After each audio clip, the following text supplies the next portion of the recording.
ইরানের সঙ্গে চলমান যুদ্ধে যুক্তরাষ্ট্র ৪৮ ঘন্টার বিরতি চেয়েছে বলে দাবি করেছে ইরানি গণমাধ্যম। ইরানের আধা সরকারি বার্তা সংস্থা ফার্স নিউজের দাবি অনুযায়ী যুক্তরাষ্ট্র বৃহস্পতিবার একটি তৃতীয় দেশের মাধ্যমে ইরানের কাছে ৪৮ ঘন্টার যুদ্ধবিরতির প্রস্তাব দেয়। তবে তেহরান স্পষ্ট জানিয়ে দিয়েছে তারা ইসলামাবাদে মার্কিন কর্মকর্তাদের সঙ্গে কোনো বৈঠকে বসতে আগ্রহী নয়। যুক্তরাষ্ট্রের দেওয়া শর্তগুলোকে তারা অগ্রহণযোগ্য বলে অভিহিত করেছে।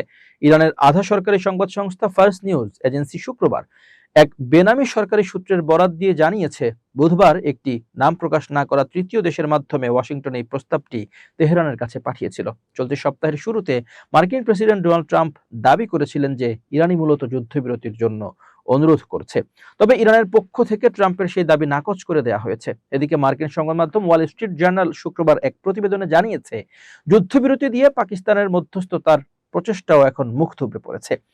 তেহরান স্পষ্ট জানিয়ে দিয়েছে যে তারা ইসলামাবাদে মার্কিন কর্মকর্তাদের সঙ্গে কোনো বৈঠকে বসতে আগ্রহী নয়। যুক্তরাষ্ট্রের দেওয়া শর্তগুলোকে তারা অগ্রহণযোগ্য বলে অভিহিত করেছে। অন্যদিকে ইরান নিজেদের পক্ষ থেকে আলোচনার জন্য দুটি প্রধান শর্ত দিয়েছে। প্রথমত, মধ্যপ্রাচ্যের সকল সামরিক ঘাঁটি থেকে মার্কিন বাহিনীকে প্রত্যাহার করতে হবে এবং দ্বিতীয়ত, যুদ্ধে ইরানের স্কুল, হাসপাতাল ও অন্যান্য গুরুত্বপূর্ণ অবকাঠামোর যে ক্ষয়ক্ষতি হয়েছে তার ক্ষতিপূরণ দিতে হবে। ওয়াল স্ট্রিট জার্নাল আরও জানিয়েছে, কাতারও এই সম্ভাব্য যুদ্ধবিরতি আলোচনায় মধ্যস্থতাকারী হতে অনিচ্ছুক।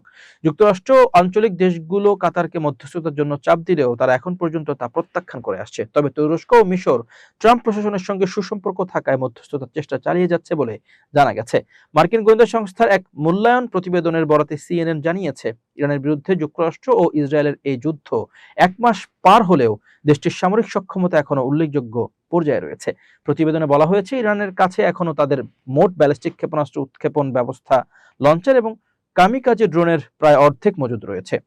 মার্কিন গোয়েন্দাদের এই মূল্যায়ন প্রেসিডেন্ট ট্রাম্প ও ইসরায়েলি সরকারের সেই দাবির সম্পূর্ণ বিপরীত। কারণ যুদ্ধের প্রথম দিন থেকেই তারা দাবি করে আসছিলেন যে ইরানের সামরিক সক্ষমতা প্রায় ধ্বংস বা নিশ্চিহ্ন করে দেওয়া হয়েছে। শুক্রবার ইরানের দক্ষিণ পশ্চিমাঞ্চলে মার্কিন বাহিনীর একটি F-15E যুদ্ধবিমান ভূপাতিত করেছে ইসলামী বিপ্লবী গার্ড বাহিনী IRGC আকাশ প্রতিরক্ষা ব্যবস্থা। ইরানের সামরিক কমান্ডার খাতাম আল আনবিয়া সেন্ট্রাল হেডকোয়ার্টার্স এর একজন মুখপাত্র জানিয়েছেন, বিমানটি সম্পূর্ণরূপে ধ্বংস হয়ে গিয়েছে। আধা সরকারি তাসনিম নিউজ এজেন্সি এই খবরটি প্রচার করেছে। ইরান প্রাথমিকভাবে এটি F-35 বিমান বলে দাবি করলেও পরে মার্কিন সামরিক সূত্রগুলো গণমাধ্যমকে নিশ্চিত করেছে যে বিধ্বস্ত হওয়া বিমানটি ছিল F-15E। বিমানে থাকা দুজন ক্রুর মধ্যে একজনকে মার্কিন বাহিনী উদ্ধার করতে সক্ষম হয়েছে বলে CBS নিউজ জানিয়েছে। নিখোঁজ অপর পাইলটের সন্ধানে তল্লাশি চলছে।